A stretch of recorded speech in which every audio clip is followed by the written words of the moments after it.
नदी के किनारे जामुन के पेड़ पर एक बंदर रहता था। उसी नदी में एक विशाल मगरमच्छ भी रहता था। धीरे धीरे बंदर और मगरमच्छ की गहरी दोस्ती हो गई। अब बंदर रोज मगरमच्छ के लिए जामुन तोड़कर खिलाता था। एक दिन मगरमच्छ जामुन लेकर अपनी पत्नी के पास गया और बोला, ये जामुन मेरे दोस्त ने दिए हैं, देखो कितने मीठे हैं। बंदर मेरा बहुत अच्छा दोस्त बन गया है, वो मुझे रोज ऐसे ही जामुन खिलाता है। पत्नी ने जामुन खाए तो उसे भी बहुत मीठे लगे। पत्नी बोली, अगर ये जामुन इतने मीठे हैं तो जो बंदर रोज ये जामुन खाता है उसका कलेजा कितना मीठा होगा।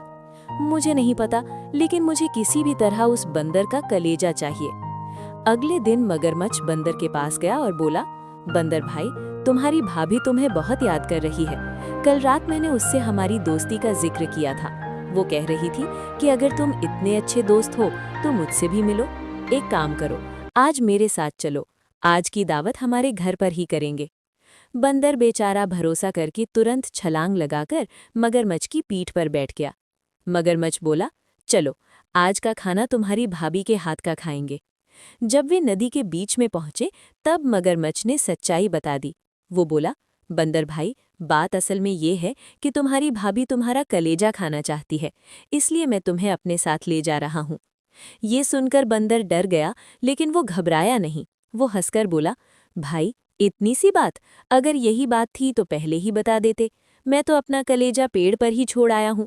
चलो वापस चलते हैं, पहले कलेजा लेकर आते हैं। मगरमच्छ बंदर की बातों में आ गया और वापस मुड़ गया। जैसे ही वे नदी किनारे जामुन के पेड़ के पास पहुंचे, बंदर तुरंत छलांग लगाकर पेड़ पर चढ़ गया। फिर ऊपर से बोला, जा रे धोखेबाज, मैंने तुम्हें दोस्त माना और तुम पर भरोसा किया, लेकिन तुम इतने बड़े धोखेबाज निकले। मगरमच्छ शर्मिंदा होकर वहां से चला गया।